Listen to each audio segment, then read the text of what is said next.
السلام علیکم ناظرین، اسپیشل ٹی وی کے پروگرام دستک کے ساتھ میں ہوں آپ کا میزبان محمد معاویہ۔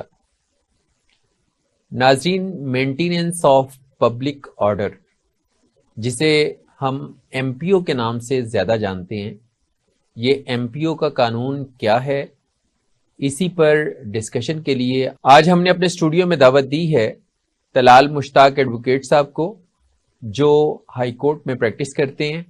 وہ اس وقت ہمارے ساتھ اسٹوڈیو میں موجود ہیں۔ السلام علیکم۔ وعلیکم السلام۔ طلال صاحب کیسے ہیں آپ؟ الحمدللہ سر، اللہ کا شکر ہے۔ اچھا، ایم پی او کے قانون کی صدا ہم اکثر سنتے رہتے ہیں، خاص طور پہ ملک میں جب بھی کوئی پولیٹیکل ایکٹیویٹی ہوتی ہے تو اس کے ساتھ ہی 16 ایم پی او کا قانون یا 3 ایم پی او، اس کی بات گشت سننے میں آتی ہے۔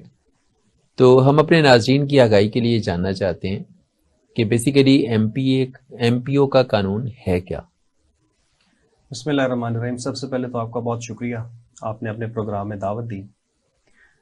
معاویہ صاحب، بنیادی طور پر پاکستان میں بہت سارے قوانین انسانی حقوق کو قائم رکھنے کے لیے، امن و امان کو قائم رکھنے کے لیے پاکستان میں جو ہے وہ نافذ العمل ہے۔ انہی میں سے ایک قانون ایم پی او، جس کو مینٹیننس آف پبلک آرڈر 1960 کا نام دیا گیا۔ اگرچہ اس قانون کی کوئی زیادہ اچھی جو ہے وہ بازگشت نہیں ہے، کیونکہ اس قانون کو بہت حد تک استعمال کیا گیا سیاسی مخالفین کو کچلنے کے لیے۔ ہماری بہت ساری سیاسی جماعتوں نے، حکمرانوں نے، سیاسی جو ہمارے عہدیداران تھے، انہوں نے اپنے مخالفین کو کچلنے کے لیے اس قانون کا استعمال کیا، لیکن اس کے باوجود یہ قانون ہے جو پاکستان میں نافذ العمل ہے، اور اس کو کسی نہ کسی حد تک اس کو چلایا جاتا ہے۔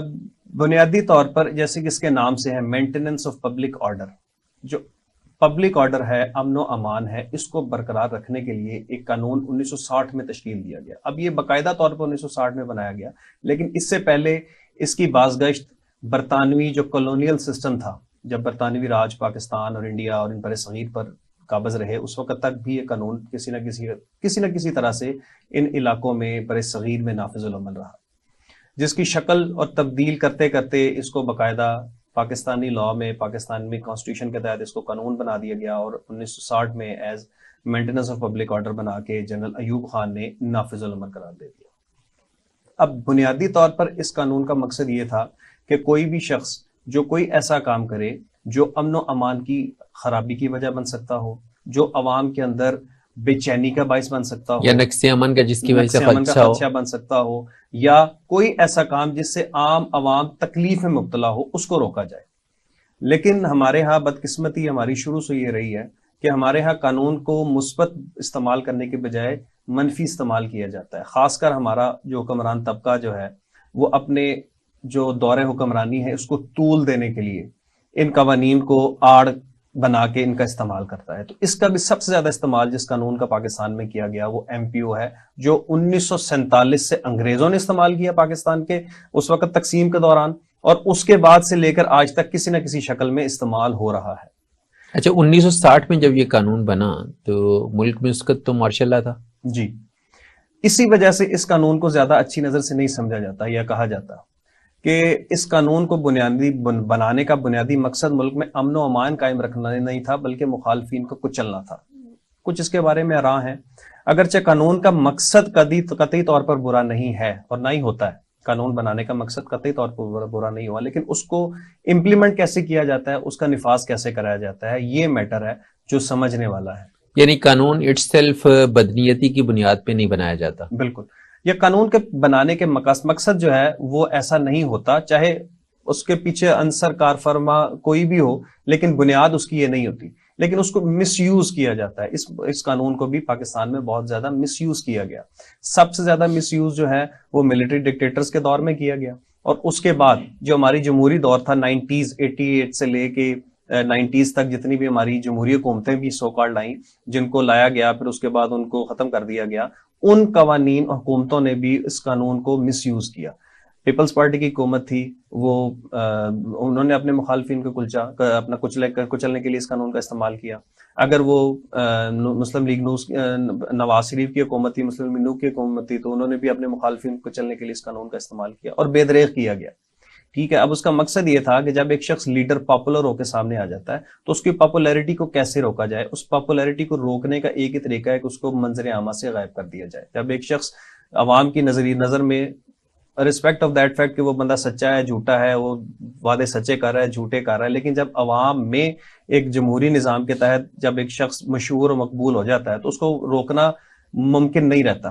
تو مقتدر قوتیں پھر ان کو روکنے کے لیے اس قانون کا استعمال کرتی ہیں جس میں نظر بند کر دیا جاتا ہے, عوام سے دور کر دیا جاتا ہے. نتیجہ کیا ہوتا ہے کہ آہستہ آہستہ عوام کی نظروں سے وہ شخص اوجھل ہونا شروع ہو جاتا ہے اور وہ مقاصد جو اس کے قانون کے پیچھے تھے وہ مقاصد حاصل کر لیے جاتے ہیں جو اصل میں یہ مقاصد نہیں تھے, لیکن ان مقاصد کا مقصد صرف اپنے مخالفین کو کچلنا تھا اور اس کچلنے کے مقصد کو استعمال کیا جا رہا ہے آج تک. اچھا, لیکن دلال صاحب ہم نے اپنی پرائم یوتھ ایج میں دیکھا کہ جو لوگ گرفتار ہو جایا کرتے تھے, پولیٹیکل کارکنان یا پولیٹیکل ورکرز اور پولیٹیکل لیڈرشپ, وہ گرفتاری کے بعد زیادہ بڑے لیڈر بن جاتے تھے اور زیادہ بڑی مصیبت سمجھے جاتے تھے, اور سمجھا یہ جاتا تھا کہ جو بندہ گرفتار ہو جائے گا وہ اس سے بڑی مصیبت بن کے تو ہمارے گلے پڑ جائے گا, تو لہٰذا لوگ اس قانون کا یا ویسے جو بلا جواز گرفتاریاں ہوتی تھی ان سے وہ کتراتے تھے.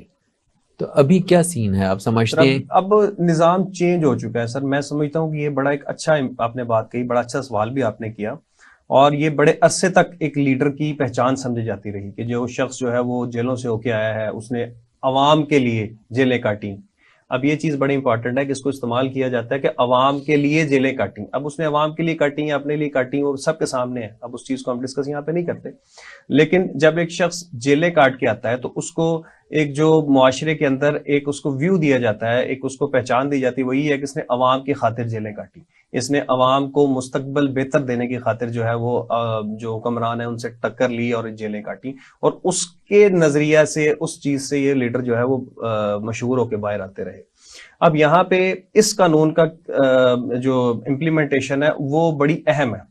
اب یہاں پہ دو طرح سے کچھ ایسے ہمارے سیاسی قائدین بھی رہے جو اپنی پاپولیرٹی کو قائم رکھنے کے لیے از خود نظر بند بھی ہوتے رہے.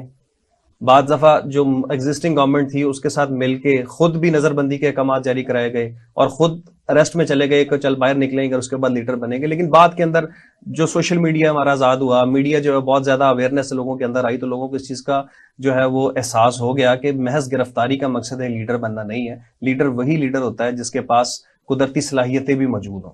تو اس قانون کو میں سمجھتا ہوں کہ مثبت کی بجائے منفی استعمال دونوں طریقے سے کیا گیا.